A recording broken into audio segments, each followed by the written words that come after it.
Jemaat miliknya Tuhan, jemaat yang dikasihinya.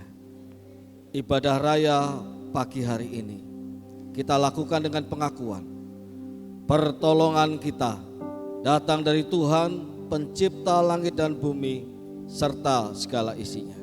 Tuhan setia dan Dia tidak pernah meninggalkan perbuatan tangannya.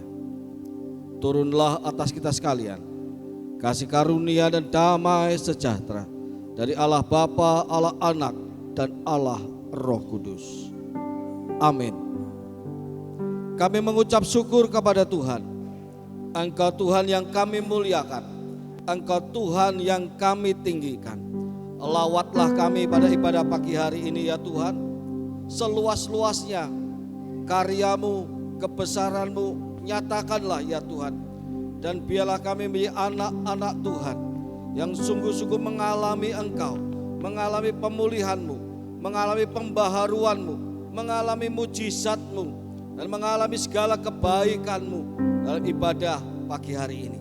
Engkau memberkati kami semua, dan kami ya Tuhan mau memberikan yang terbaik melalui pujian penyembahan, melalui kesediaan kami merendahkan diri di hadapan-Mu mendengarkan firman-Mu, dan juga memberikan persembahan hidup kami kepada Tuhan.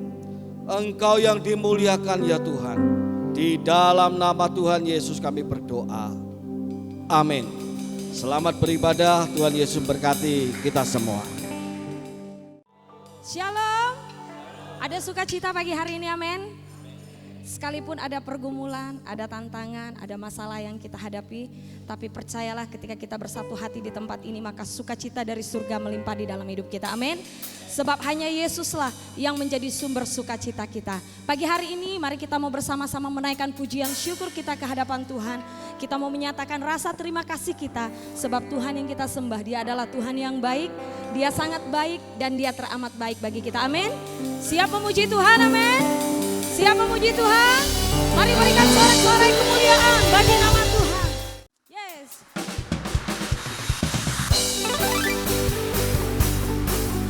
Kami mau menaikkan pujian syukur kami di hadapan Tuhan. Yes.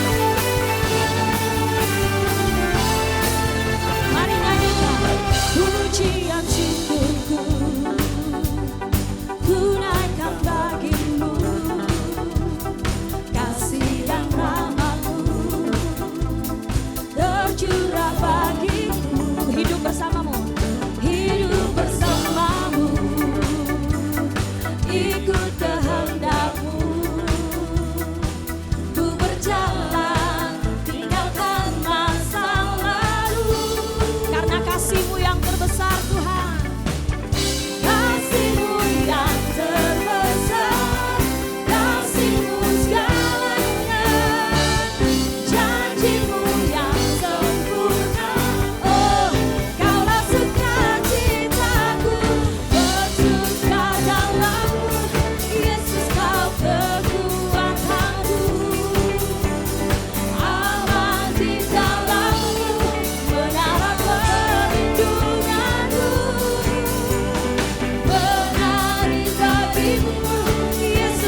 kasih-Mu yang terbesar, kasih-Mu yang terbesar, kasih-Mu segalanya, janji-Mu yang sempurna.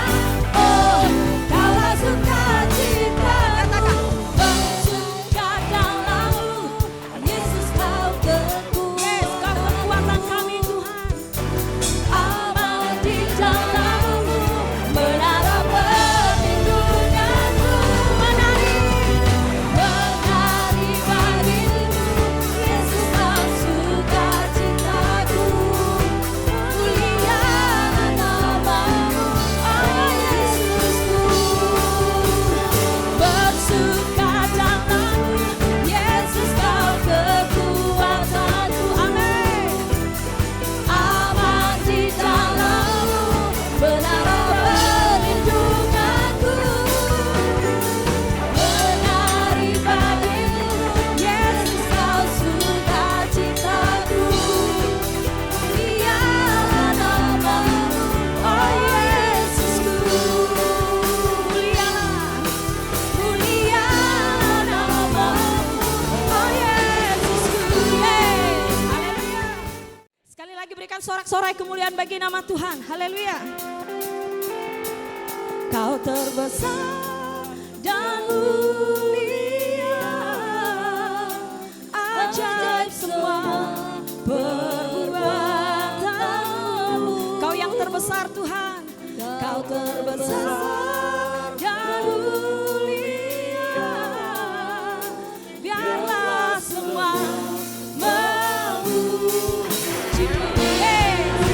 Biarlah segala yang bernafas memuji nama-Mu Tuhan. Dengan segenap hati kami, dengan segenap jiwa kami, kami mau bersama-sama memuji, memuliakan nama-Mu Tuhan. Sebab Engkaulah yang terbesar, Engkaulah yang termulia di dalam hidup kami. Haleluya.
Berkaryalah ya Allah Roh Kudus seluas-luasnya.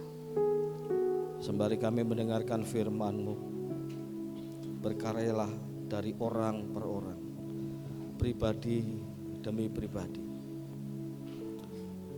Kami rindu Tuhan, kami tidak mengeraskan hati kami, tetapi kami mau mendengar suara Roh Allah, menerima bimbingannya, dan mengalami pelayanannya dan pimpinannya dalam hidup kami, termasuk dalam ibadah pagi hari ini. Kami bersyukur kepada Tuhan. Berfirmanlah ya Tuhan, kami siap mendengarnya. Di dalam nama Tuhan Yesus kami berdoa. Amin. Kita akan bersama-sama mendengarkan firman Tuhan. Peka akan suara Roh Kudus. Ya. Mari kita akan bersama-sama membuka ayat-ayat suci dari kitab suci kita. Dari Kisah Para Rasul pasal 8 ayat 26 sampai 29. Sebagaimana yang sudah saya cantumkan pada layar LCD, kita simak baik-baik, kiranya dapat Bapak Ibu lihat dari belakang. Kalau tidak, silakan dibuka HP-nya, silakan dibuka Alkitabnya. Kisah Para Rasul pasal 8 ayat 26 sampai 29. Setelah keduanya bersaksi dan memberitakan firman Tuhan, mereka kembali ke Yerusalem dan dalam perjalanannya itu mereka memberitakan Injil di banyak kampung orang Samaria. Kemudian berkatalah seorang malaikat Tuhan kepada Filipus, bangkitlah dan berangkatlah ke sebelah selatan, menurut jalan yang turun dari Yerusalem ke Gaza. Jalan itu jalan yang sunyi. Lalu Filipus bangkit dan berangkat. Adalah seorang Etiopia, seorang sida-sida istana, pembesar dan kepala perbendaharaan Sri Kandake, ratu negeri Etiopia, yang pergi ke Yerusalem untuk beribadah. Orang itu sedang dalam perjalanan pulang dan duduk dalam keretanya sambil membaca kitab Nabi Yesaya. Lalu kata roh kepada Filipus, pergilah ke situ dan dekatilah kereta itu. Kita lanjut Kisah Para Rasul pasal 13 ayat 1 sampai 4. Pada waktu itu dalam jemaat di Antioquia ada beberapa nabi dan pengajar, yaitu Barnabas, Simeon yang disebut Niger, Lukius orang Kirene, dan Menahem yang diasuh bersama dengan raja wilayah Herodes serta Saulus. Pada suatu ketika mereka beribadah kepada Tuhan dan berpuasa.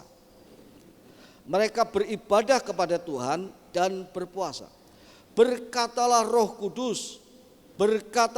Kudus, khususkanlah Barnabas dan Saulus bagiku untuk pekerjaan yang telah kutentukan bagi mereka. Ayat 3, lalu mereka berpuasa dan berdoa. Dan setelah meletakkan tangan ke atas kedua orang itu, mereka membiarkan keduanya pergi. Oleh karena disuruh Roh Kudus, Barnabas dan Saulus berangkat ke Seleukia dan dari situ mereka berlayar ke Siprus. Kita lanjut dari Kisah Para Rasul pasal 16 ayat 6 sampai 10. Mereka melintasi tanah Frigia dan tanah Galatia, karena Roh Kudus mencegah mereka untuk memberitakan Injil di Asia. Setibanya di Milisia, mereka mencoba masuk ke daerah Bitinia, tetapi Roh Yesus tidak mengizinkan mereka. Setelah melintasi Misia, mereka sampai di Troas. Pada malam hari tampaklah oleh Saulus suatu penglihatan.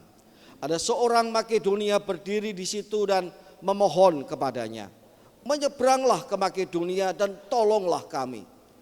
Setelah Paulus melihat penglihatan itu, segeralah kami mencari kesempatan untuk berangkat ke Makedonia. Karena dari penglihatan itu kami menarik kesimpulan bahwa Allah telah memanggil kami untuk memberitakan Injil kepada orang-orang di sana. Puji nama Tuhan. Jemaat yang dikasihi oleh Tuhan, peka akan suara Roh Kudus. Nah, jangan di situ dulu ya. Nah, di ayatnya saja dulu. Peka akan suara Roh Kudus.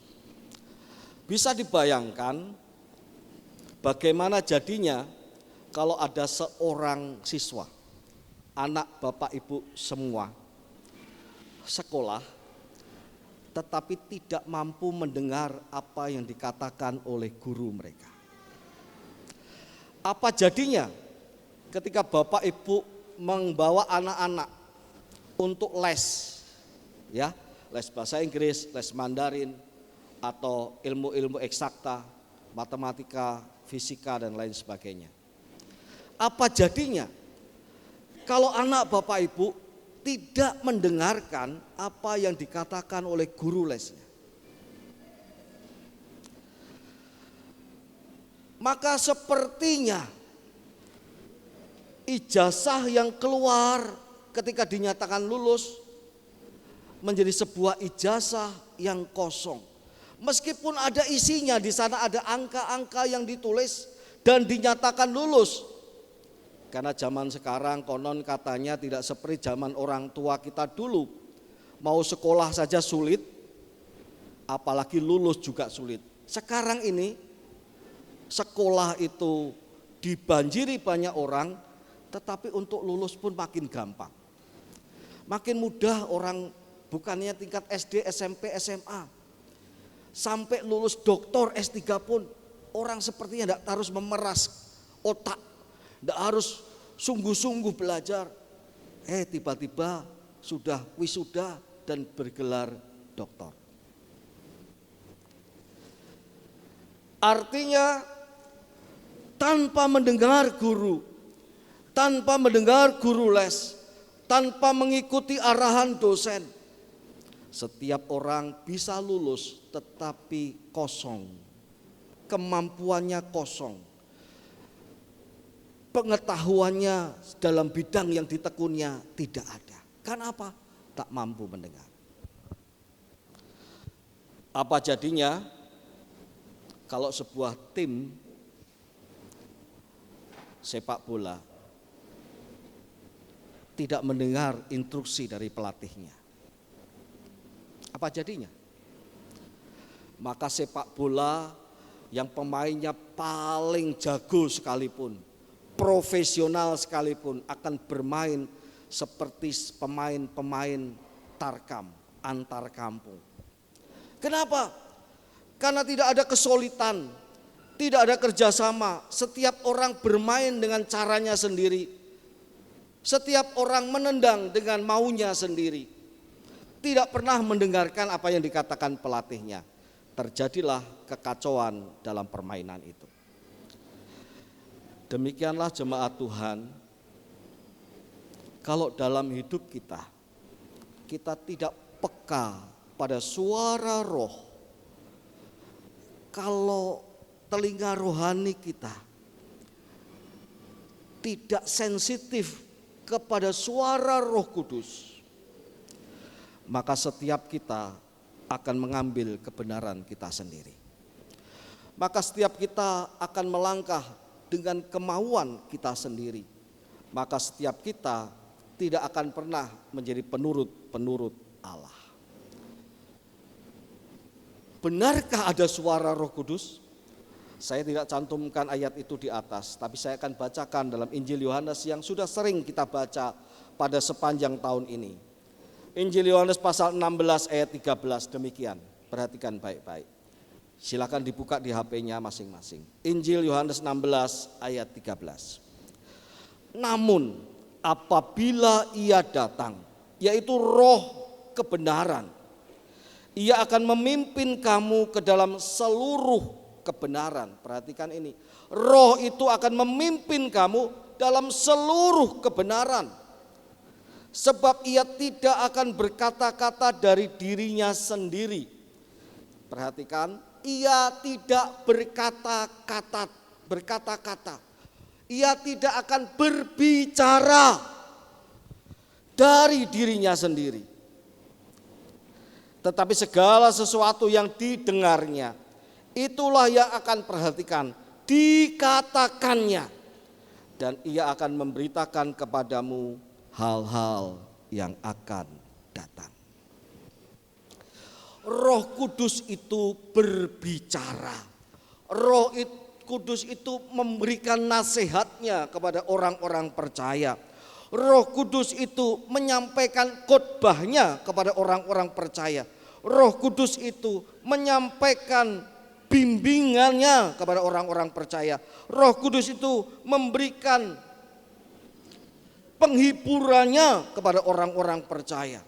Roh Kudus itu memberikan motivasi semangatnya kepada orang-orang percaya. Yang terakhir, Roh Kudus itu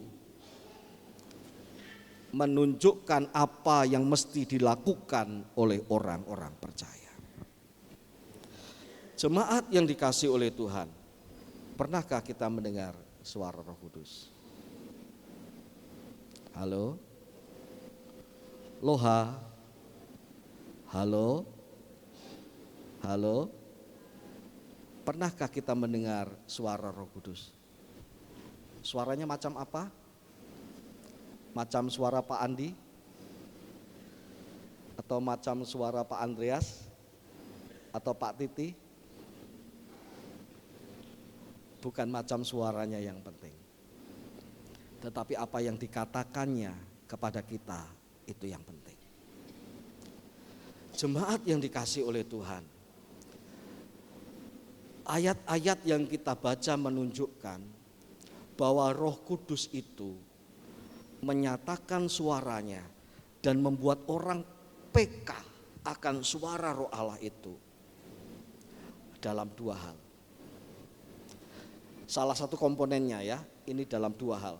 Tentu ada beberapa yang lain yang tidak kita khotbahkan hari ini, tapi kita fokus pada yang satu ini.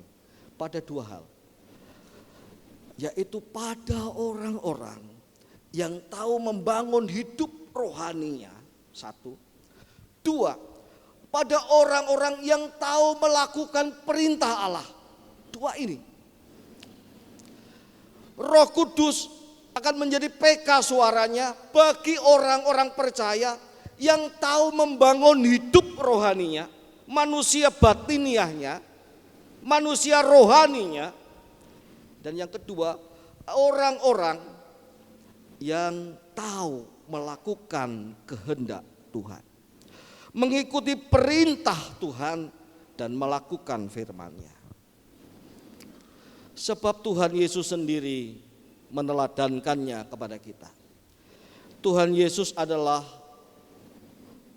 pribadi yang sempurna. Allah 100%, manusia 100%. Ia tidak pernah berbuat dosa, tetapi ini yang dilakukannya. Next. Ia berdoa. Kalau harusnya Tuhan Yesus tidak usah berdoa, ia tetap orang yang suci. Tetapi seringkali kita melihat Yesus berdoa itu yang kita ingat adalah ketika dia berdoa di Getsemani. Tetapi Tuhan Yesus tidak hanya berdoa ketika ia menghadapi pergumulan beratnya, tantangan yang akan dia jalani, yaitu jalan salib, jalan penderitaan dan kematian itu. Tetapi Injil kanonik menceritakan tentang Tuhan Yesus yang berdoa dan gemar berdoa, bahkan semalam-malaman berdoa. Ia menyendiri lalu berdoa. Ia meninggalkan orang banyak mencari tempat yang tenang, berdoa. Dan kemudian Tuhan Yesus melayani. Ada dua kaitan dalam hal ini. Berdoa, melayani, melayani, berdoa. Berdoa, melayani, melayani, berdoa. Orang yang berdoa, ia dipanggil untuk melayani, dan ketika ia melayani dipanggil kembali dalam doa. Ketika ia berdoa, ia kembali melakukan aktivitas pelayanannya di dalam bidang yang Tuhan percayakan, lalu kembali lagi dipanggil untuk berdoa. Siklus ini adalah siklus harian dalam kehidupan Yesus. Tetapi kita lihat juga gereja perdana. Next. Gereja perdana sebagaimana ayat-ayat yang kita baca. Saulus dan Barnabas itu berdoa dan berpuasa. Gereja perdana itu beribadah.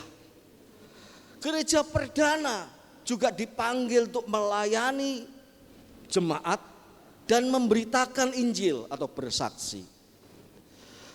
Gereja perdana dipanggil untuk membangun hidup rohaninya seperti yang diteladankan Tuhan. Gereja perdana berdoa dan berpuasa, beribadah. Oleh karena mereka berdoa dan berpuasa serta beribadah, mereka dipanggil untuk melayani jemaat dan melayani jiwa-jiwa yang terhilang. Ketika mereka melayani jemaat, melayani pemberitaan melalui pemberitaan Injil, mereka dipanggil kembali untuk apa? Untuk berdoa, berpuasa, dan beribadah. Demikian ini adalah siklus yang wajar dari kehidupan gereja perdana. Jemaat yang dikasihi oleh Tuhan, jika tanpa siklus ini, maka hidup rohani itu pincang. Seperti iman tanpa perbuatan. Seperti lampu menyala tetapi ditutup dengan gantang. Sama seperti pohon ara yang hijau daunnya tetapi tidak ada buah di dalamnya. Cantik, betul, cantik pohon ara, hijau. Siapa yang tidak suka dengan lihat tumbuhan hijau? Cantik pasti, tetapi tak ada buah. Dan Tuhan lebih suka untuk mengatakan engkau tidak perlu berbuah lagi. Itu keras kata-kata itu. Tuhan berkata, kalau engkau menyala lalu engkau tutup dengan gantang. Kalau engkau garam engkau tak asin, apakah faedahnya? Jemaat yang dikasihi oleh Tuhan, gereja perdana dipanggil mengikuti teladan Yesus Kristus yang berdoa, berpuasa, dan melayani. Demikian juga Yesus yang melayani, gereja perdana dipanggil untuk sama meneladani Yesus yang melayani, memberitakan Injil, menyatakan mujizat Allah, tapi sekaligus dipanggil kembali untuk masuk dalam doa, puasa, dan ibadah kepada Tuhan. Ada aksi, ada refleksi, ada aksi, perputaran terus menerus. Jemaat Gereja Isa Al-Masih Pontianak, kita dipanggil untuk melakukan yang sama. Kita dipanggil untuk ada dalam lingkaran doa dan pelayanan. Dalam lingkaran membangun hidup rohani pribadi kita, dalam hubungan pribadi kita dengan Tuhan, dan juga dengan mengabarkan Injil. Tetapi ketika kita melayani, ada sebuah panggilan juga untuk kembali kepada doa dan bentuk-bentuk disiplin rohani. Begitu seterusnya. Sebab jika tidak demikian, tentu kita tidak sempurna. Jika tidak demikian, bagaimana kita mendengar suara Roh Tuhan? Jika dua hal ini hanya satu saja yang dilakukan dan yang lain tidak, bagaimana kita bisa peka pada suara Roh Tuhan? Kita akan lihat yang pertama. Kalau kita membaca ayat-ayat yang kita baca tadi tentang bagaimana rasul-rasul itu berdoa, berpuasa, beribadah, menumpangkan tangan. jauh dari kesan saya sebuah kegiatan seremonial.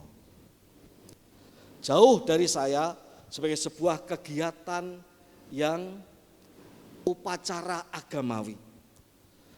Tetapi jelas tampak bagi saya dan tentu saya harapkan bagi kita semua bahwa doa, puasa, ibadah dan penumpangan tangan yang dilakukan oleh gereja perdana, oleh rasul-rasul adalah sebuah disiplin yang begitu mendalam dalam relasinya dengan Tuhan. Bersama dengan Roh Kudus mereka itu bergerak melakukan doa, puasa, ibadah dan penumpangan tangan. Mudah sekali kita berkata, kamu puasa enggak? Gereja ngadakin loh, seruan untuk puasa. Oh, puasa. Kamu puasa, apa yang kamu lakukan? Oh, aku puasa, pagi aku makan, nanti sepanjang hari aku enggak makan, lalu nanti jam 6 atau jam 7 malam aku buka puasa. Oh, lebih hebat aku puasa, enggak makan sama sekali, katanya begitu. Ada orang berkata, kalau engkau berpuasa hanya secara seremonial saja, hanya bentuk perayaan saja, perayaan agamawi saja, engkau hanya dapat laparnya saja. Dan engkau tidak peka pada suara Roh Allah. Kalau kita berdoa, Pak, saya berdoa. Yang sering saya katakan adalah doa yang disampaikan oleh gereja perdana. Bukanlah doa seperti yang saya katakan, doa seremonial. Tanpa bermaksud mengecilkan doa-doa itu, tapi seringkali doa-doa itu menjadi sebuah kebiasaan. Doa 5 waktu orang Kristen itu pun kalau masih ada yang 5 waktu. Ya, bangun pagi, sebelum makan doa, makan pagi sebelum sarapan, lalu sebelum makan siang doa, sebelum makan malam doa, dan sebelum tidur doa 5 kali. Itu pun kalau ada yang masih melakukan. Tetapi doa para rasul bukan sekedar seremonial, tapi hubungan pribadi mendalam dengan Tuhan. Tetapi sebuah doa yang digerakkan oleh Roh Allah. Ada orang-orang berkata, doa yang demikian ini adalah doa yang dilihat secara daging sebagai sebuah pengorbanan. Ada seorang berkata, kamu belum berdoa sampai kamu tahu kamu membayar harga untuk berdoa itu.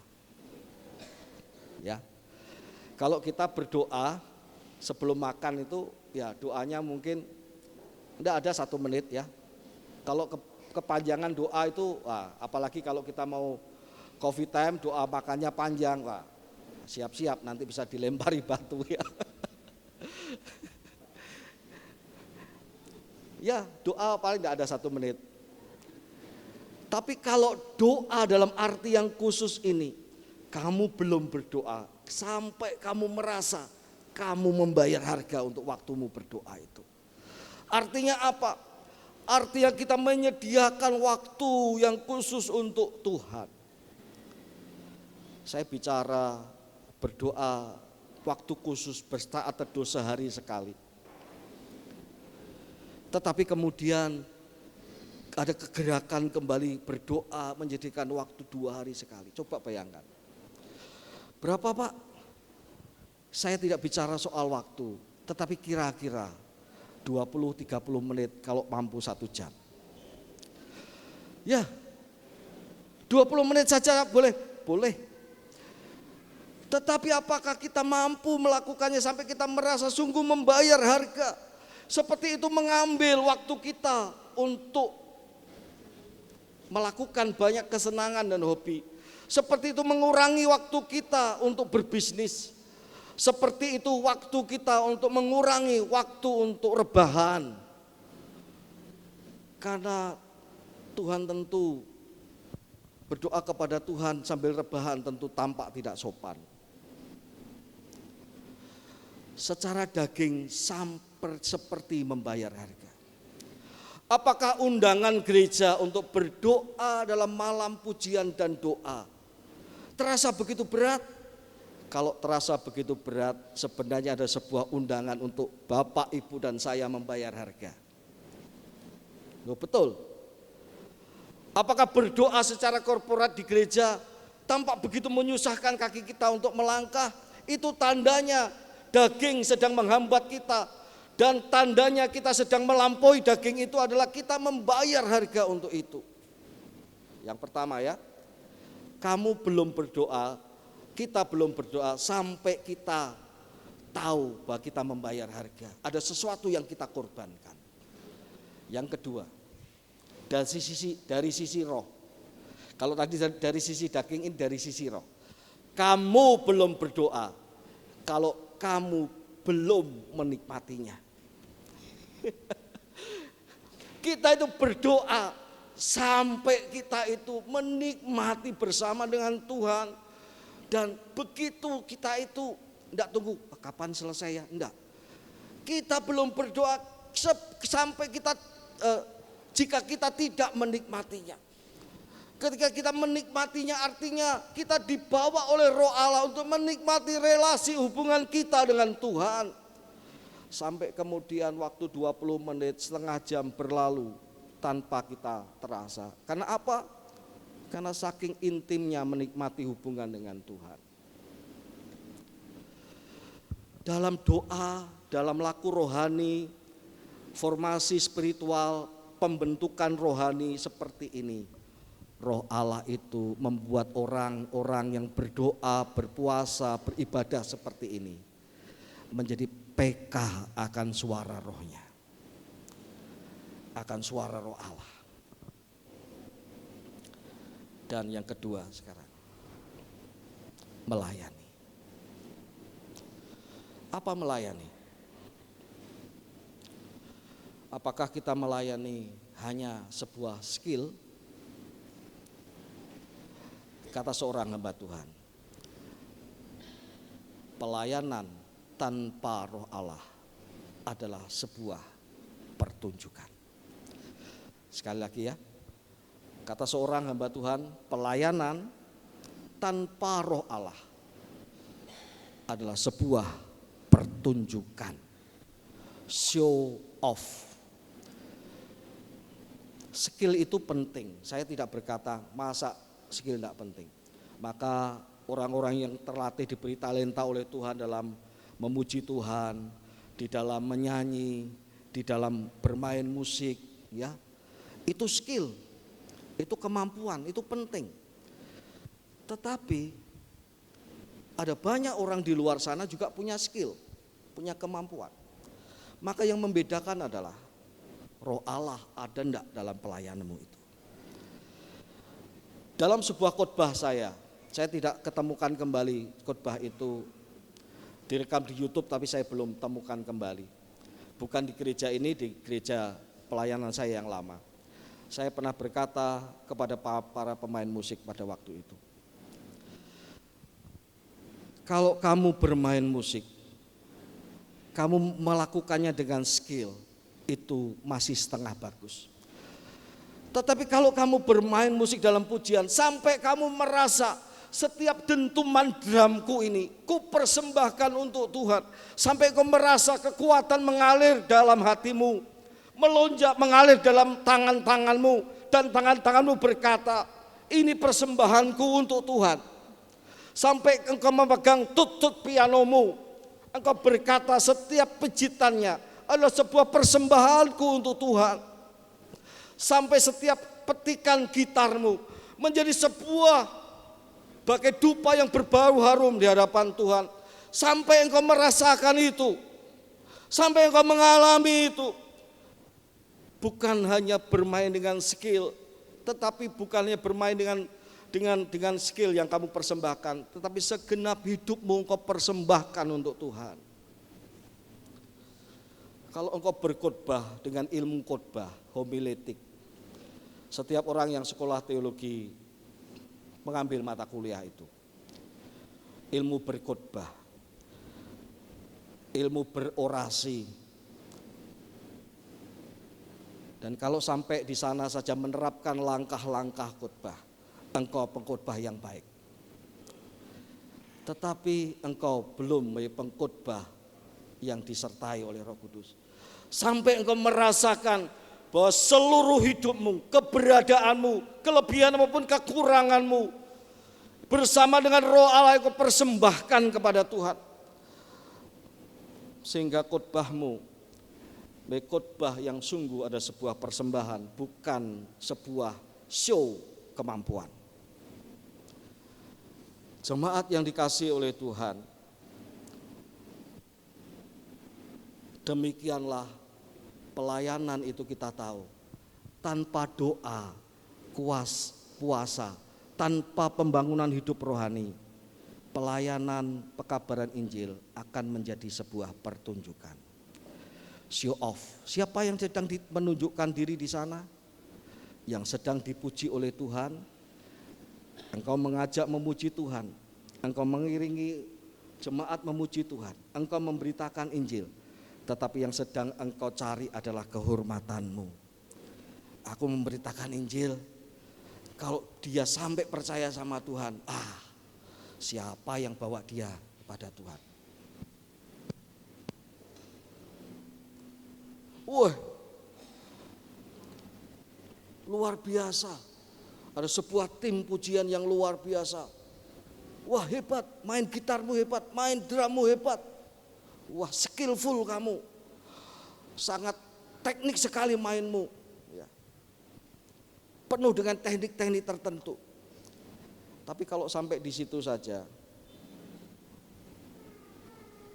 belum menjadi sesuatu yang diteladankan oleh Yesus dan gereja perdana.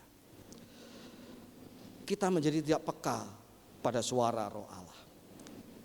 Tetapi yang peka pada suara Roh Allah adalah orang yang membangun dirinya. Dan dalam membangun dirinya itu, dalam doanya itu, ia melayani, dipanggil melayani. Ia taat melakukan firman Tuhan. Ia berjalan bersama dengan Roh Allah.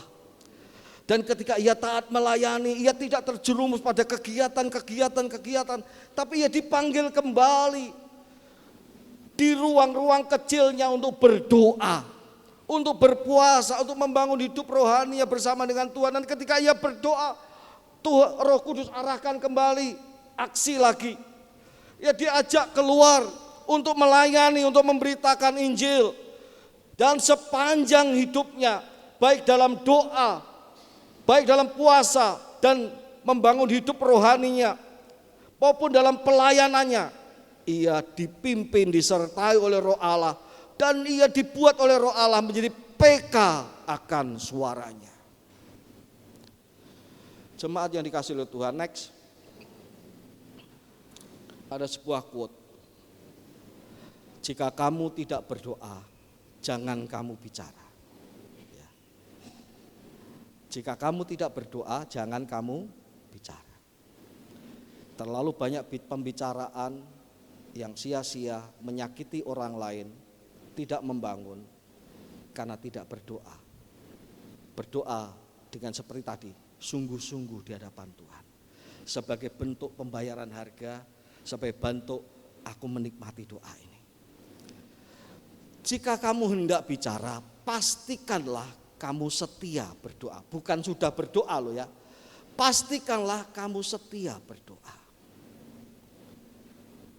Sebab Roh Kudus membaharuimu dalam doa dan memberimu kuasa untuk berbicara. Jemaat yang dikasihi oleh Tuhan, dalam pengalaman saya bersama dengan Tuhan hingga sekarang ini, suara Roh Allah itu bukan sesuatu yang gimmick, yang ikut-ikutan, dan saya mesti berhati-hati. Karena saya belum sempurna di dalam mendengarkan kehendaknya, suaranya. Tetapi inilah yang saya alami. Berkali-kali Roh Kudus itu menghalangi saya untuk berbuat salah. Ya. Roh Kudus itu menghalangi saya untuk berbuat salah. Meskipun kesempatan untuk berbuat salah itu ada. Ada power di dalam diri saya. Ada power dalam bukan arti saya punya uang atau enggak. Tapi bukankah setiap laki-laki itu punya yang namanya tidak mau kalah? Ya, saya perhatikan itu bukan milik saya saja. Tapi mungkin hampir setiap laki-laki itu dibangun dengan egonya, mau tampak mentereng dan tidak mau kalah. Berkali-kali Roh Kudus menghalangi saya untuk menggunakan power nafsu ini untuk menyalahi orang lain. Berkali-kali Roh Kudus menolong saya, menghalangi, berupaya sedemikian rupa dengan suaranya, dengan peringatannya, untuk saya mengulang dosa-dosa yang lama. Roh Kudus tidak tinggal diam. Tidak. Roh Kudus itu ada dan ia bersuara, jangan anakku, sadar anakku. Anakku, dengarkan aku. Jangan ada di tempatmu, berbaliklah. Jangan lakukan ya anakku.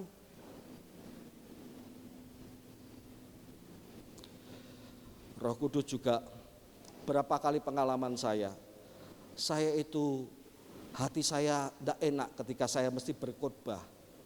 Apalagi khotbah itu sesuatu khotbah yang menegur dosa.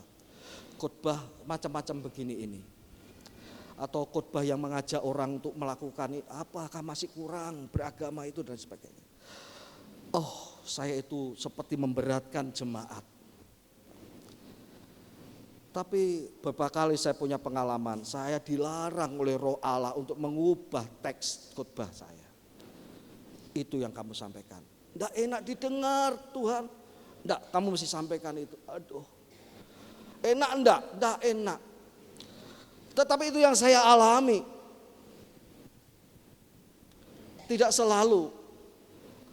Tapi beberapa khotbah saya dalam doa malam itu identik dengan pujian penyembahan yang disampaikan oleh pemimpin pujian.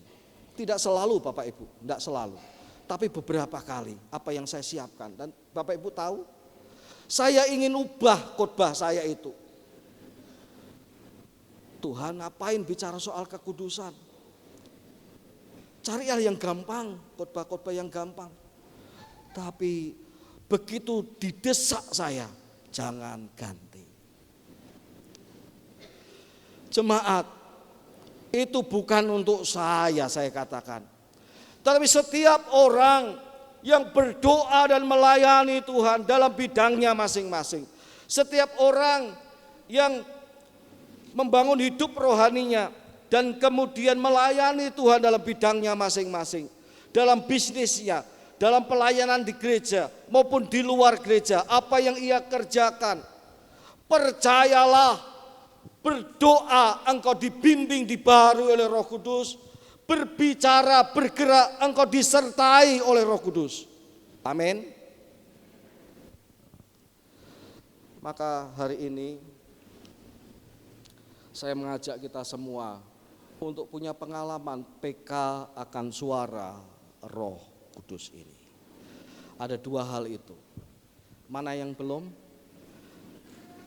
Bapak Ibu, mari kita akhiri show off kita. Mari kita akhiri pertunjukan kita dalam segala bentuk pelayanan. Ya, skillmu bagus, talentamu itu yang mesti persembahan sama Tuhan, betul. Tetapi hentikan untuk show off, hentikan untuk pertunjukan.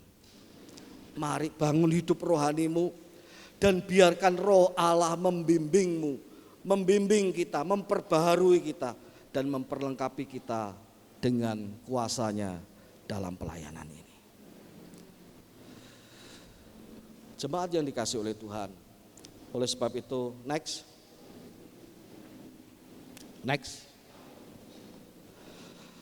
refleksi dan aksi, doa dan pelayanan Jemaat Gia Pontianak.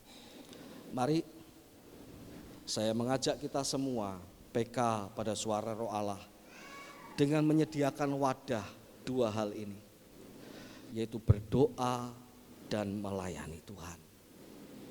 Membangun hidup rohani dengan berpuasa, bukan untuk gengsi kita, tetapi untuk menyerahkan diri kita kepada Tuhan dan membiarkan Roh Allah itu leluasa bekerja dalam diri kita, membaharu kita, dan kita kemudian diajak untuk melayani. Dan dalam pelayanan dengarkanlah suara Roh, jangan terus melayani, kembali berdoa. Kembali dalam doa kita diajak kembali untuk melayani. Mari saya mengajak kita untuk membangun hidup rohani dan membangun kepekaan kita akan suara Roh Kudus dengan dua hal tadi, berdoa dan melayani. Sediakan waktu untuk berdoa kepada Tuhan 15 menit, 20 menit, sampai engkau menikmatinya dan engkau tak terasa telah bermenit-menit berlalu bersama dengan Tuhan. Tanpa pernah engkau mengabaikan bisnismu, tanpa pernah engkau mengabaikan keluargamu, tanpa pernah engkau mengabaikan tugas dan kewajiban-kewajibanmu. Tetapi sediakan waktu yang singkat itu, tetapi istimewa bersama dengan Tuhan. Tuhan pasti menolong kita. Saya ingin memberikan peringatan sebagai penutup. Next. Dalam sejarah gereja, tahun 157 ada seorang bernama Montanus bersama dengan dua orang pembantu dalam arti pengiring pelayanannya, yaitu Priscilla dan Maximilla. Montanis, gerakannya disebut sebagai Montanisme. Montanisme ini membawa angin segar di tengah-tengah gereja mula-mula ketika mereka berkata bahwa wahyu Roh Allah tetap berjalan. Wahyu Roh Allah, kuasa Roh Allah, pendengaran akan Roh Kudus, karunia-karunia Roh Kudus itu terus terjadi. Dan mereka kemana-mana mendisiplin diri mereka. Mereka melarang orang untuk bercerai. Mereka melarang orang, bagus ya, mereka melarang orang untuk hidup secara duniawi. Kemudian mereka juga melakukan nubuatan. Tetapi ada sesuatu yang salah.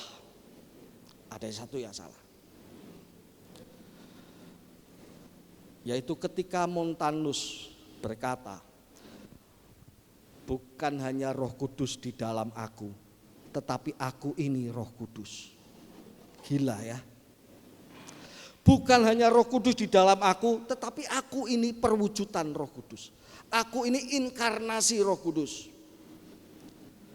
Lalu kemudian salah satu atau kedua Priscilla atau Maximilla pernah berkata, Tuhan Yesus menampakkan diri kepadaku tidak dalam wujud laki-laki, tetapi dalam wujud perempuan. Ini udah ngapa-ngapain ini? Ini orang yang mendengar suara Roh, tetapi begitu jauh melenceng kemudian. Pelayannya awal-awal mungkin pelayanan masih baik-baik, tapi kemudian begitu melenceng dengan mengakui dirinya, bukan hanya diilhami, bukan hanya dibimbing, tetapi dirinya sendiri adalah Roh Allah. Jemaat yang dikasihi oleh Tuhan, ini menjadi awas-awas kita. Kalau kita mendengarkan suara Roh Allah, hati-hati. Jangan-jangan kau mendengar suara begini seperti yang dilakukan oleh Maximilla dan Priscilla. Ceraikan suamimu, ikuti Montanus. Konon Maximilla dan Priscilla itu menceraikan suami mereka untuk mengikuti Montanus. Ya.